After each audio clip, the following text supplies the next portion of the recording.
Hi,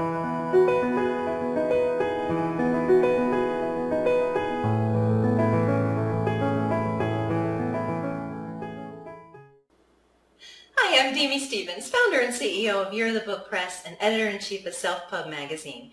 Here in the studio today for a little bit of a person behind the author interview with Joan Higgs. Welcome. Thank you. So glad to have you here. We discovered fairly early on we have a few things in common. We do. Yeah, where are you from? I'm from Fairmont, West Virginia. That's where I was born and raised. And where are you from? Oh, I'm from Elkins, West Virginia. Which is really close on the map, but an hour and a half to drive. There you go, all those twisty roads. So you were born in Fairmont. I was born and raised in Fairmont. I went to Fairmont State College, got my degree, my undergraduate degree there. And my husband actually is from the same town, only there were two high schools. The river divided us. He went to West Fairmont, I went to East Fairmont. We didn't know each other. He was on the wrong side He of the was, river. he would say I was on the wrong side of the river, but anyway, we didn't get together till college. Wow, and you met him at school then? I did, after he got out of the Navy. He went into the Navy right after he graduated, and I met him in my junior year. He was not on campus then. He was just a friend of a friend when I met him. And then he started as a student that next summer. Where did your early career take you after college? My first job in teaching was in Penn Hills, Pennsylvania, which was only 79 miles from home. I figured it was safe to go there for the first job.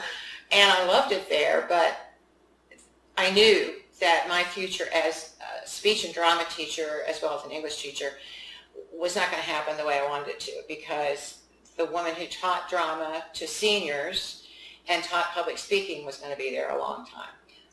So after 2 years, I left. So what were you teaching that first couple of years? I was only teaching English. English. Oh, were you the red pen wielding kind of English teacher? We all were. I didn't change to purple until I taught at middle school, and then it was purple, not red. That's fantastic. So how did your husband, Ron, work into this whole early career post-college phase? Well, we started dating my junior year, and then it got pretty serious my senior year. He wanted me to stay in Fairmont. I did my student teaching at my high school, and I was offered a job there for $2,500. I mean, it was some ridiculous amount of money. And he wanted me to stay there, and he wanted to get married. I was like, I need to get out from my mother's house, and I don't want to be in your house until I've had my house for a while. I needed to grow up, and I needed to do that by myself. You know, I needed my own life. And so I left, and we broke up. He said, if you do that, that's it. That was it. Word to all you guys out there, never issue an ultimatum. He did, and I said, okay. Not a good idea with a woman who knows it worked out, because in the end, he did a lot of growing up, but a lot of traveling, had jobs in lots of different places, and I went from there to Fairfax, Virginia, and did a lot of growing up, and we didn't get back together. It was 8 years before we got back together. So you actually became a drama instructor. What, did that involve musicals and plays? Oh, yes, it did. What were your favorites? Oh, when I was at Fairfax, I did 3 major productions a year at Fairfax High School. Senior play, junior play, and the thespian production. I started thespians there, and it was crazy. I was only there for 4 years because I was working myself into a stomach ulcer, and started to develop health problems. I had no time of my own, so I actually quit that job. I went to Capitol Hill and worked for a congressman. Oh, yes, because that's less stressful. Right, it was. I didn't have anything to do. They don't do anything on Capitol Hill. What do you mean? They don't work? I'm kidding. But anyway, my favorite would have to have been Bye Bye Birdie, which was the first musical ever produced at Fairfax High School. Oh. And was a huge success. Even made the Washington Post newspaper. Did you have the clipping you kept for your scrapbook? I did. I still have them. Well, one of the things that I remember working with you early on was to help get the word out about your writing, and the concept of using social media was a little scary back then. But I see you on Facebook all the time now. Would you tell people what it's like to move from that fear place to being a little bit farther ahead? That scary place to actually doing it. Mm-hmm. Actually, one of my senior classes from Fairfax High School was about to have a reunion. And they called me, or they notified me through email and said, if you got on Facebook, we could get in touch with you. A lot more people would know where you are. And so I thought, okay. And I did. And honestly, it's been great. And I'm not on Facebook very often at all, but I check it every now and then. And I get messages from people I haven't seen in decades, mostly former students.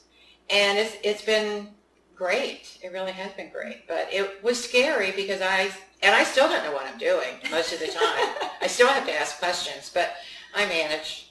Yeah. Well, I know that there's a cause that's near and dear to your heart based around a topic from the book. Tell us a little bit about that experience. Well, stillbirth is something that happens to people, and it comes on suddenly. It's a sudden death that nobody ever sees coming and never plans for. And so for that reason, nobody talks about it very much, and certainly nobody writes about it. And so in my book, that's part of the book.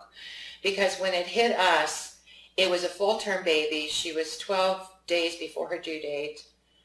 Nothing had gone wrong. Everything was fine. My daughter-in-law was so good about staying in the rules, no wine, no anything that would hurt the baby. And still, she was born sleeping. And so I did a lot of research after it happened. That kind of saved me, because as a teacher, I love to do research, and it was the only thing I knew to do that kept me busy and kept me informed.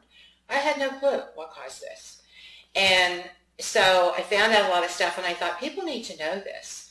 So when I was writing the book, I remembered a lot of students that I'd had in classes before who suffered terrible sudden losses. And I thought, maybe I can weave that in together, because the one moment is the one moment that changes us forever. And those moments can be horrific. Well, so that's why I wrote about it. Yeah, we all have them. We can't escape them, and I said that in my book. Mm-hmm. But we're not ever prepared for them. And you can't prepare completely, but you can build on your faith, and it was faith that got me through, truly. Well, stillbirth does seem to be a topic that's kept really quiet. It is. That's so intensely personal. How can someone who their family's been affected by this reach out for help? What's available to them? Well, there's an online site called the Miss Foundation, which is wonderful. That's where I went. It was started by Dr. Joanne Cacciatore, who lost her daughter to stillbirth and had no help, and decided that she had to do something for other people, and eventually she started this online site. It was in the beginning just for families of stillborn babies. It is now for all families who've lost children, whatever the cause and whatever the age. And you're setting up something here local in York County, am I correct? I am, along with Kelly Foltz, who is the mother of a stillborn daughter. We started a group called Missing Angels of York County. We've been meeting for almost 2 years. Not very many people came out. There were only 4 of us, plus our husbands, but they didn't come to the meetings, but they were interested in what we were doing. One of the things that the Miss Foundation is very strong on, and that is the way to help yourself through something like this is to help other people. And so we wanted to do something to help other people, Missing Angels of York County. And what we've decided to do is to donate to York Hospital. One of the girls found online on a Miss Foundation website this beautiful mural of a mother and a father letting their babies go.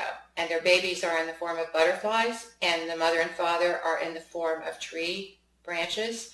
It's made of wood, and the artist is from South Carolina, and it's a beautiful piece of art. And so I've been in touch with him. I've been in touch with somebody else who bought the same mural in Iowa, and it's hanging in a hospital there in memory of her son. And so we're doing this for York Hospital. York Hospital is going to find space for this piece of art, but we have to raise the money for How it. can our viewers help contribute to your fund?